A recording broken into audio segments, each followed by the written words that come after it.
Әлем бойынша әр минут сайын Google-дың іздеу жүйесіне 4 миллион сұраныс жіберіледі. 240 миллион электрон хат жолданады. 72 сағаттық видео жүктеледі. Facebook'та 2,5 миллион пост жарияланады. Ең қорқыныштысы, әр ақпарат аноним емес. Кімнің желіге не жазғаны, қандай сурет жариялағаны, кімнің Google-дан не іздегені бәрі ашық, анық көрінеді және сақталады. Мұны цифрлық із деп атайды. Мұғалімнің интернетте қандай ізі болуы мүмкін? Түсіндірейік.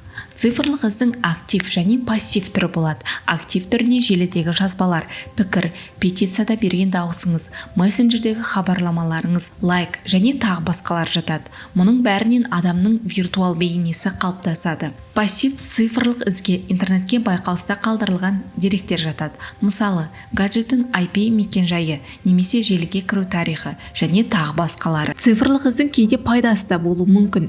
Мысалы, сізге онлайн сабақ өткізуге ыңғайлы ноутбук қажет болса, әлеуметтік желінің іздеу жүйесіне бір рет жазып іздеу жеткілікті. Кейін сол ноутбук өзіңізді іздеп табады. Цифрлық ізіңізді хакерлер де қолданады. Интернеттегі сіз туралы деректі пайдаланып, әлеуметтік желідегі парақшаңызды бұзып, тіпті онлайн несиеде рәсімдейді. Енді не істеуге болады? Ең дұрысы, интернетте сауатты цифрлық бедел қалыптастыру қажет. Ол үшін мына қарапайым ережені сақтағаныңыз жөн. Ескі аккаунтыңыз болса, өшіріңіз. Интернет ештеңені ұмытпайды. Google-ге аты жөніңізді теріп, сіз туралы қандай ақпарат шығатынын тексеріңіз.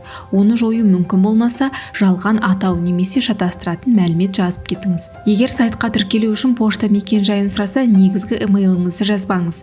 Бұл поштаны спамнан қорғап қана қоймайды, дерегіңізді пайдаланғысы келгендерді шатастырады. Әуелі ойланыңыз, содан кейін жариялаңыз. Жеке деректің көбі әлеуметтік желілерден алынады. Әр ақпаратқа мұқият болыңыз.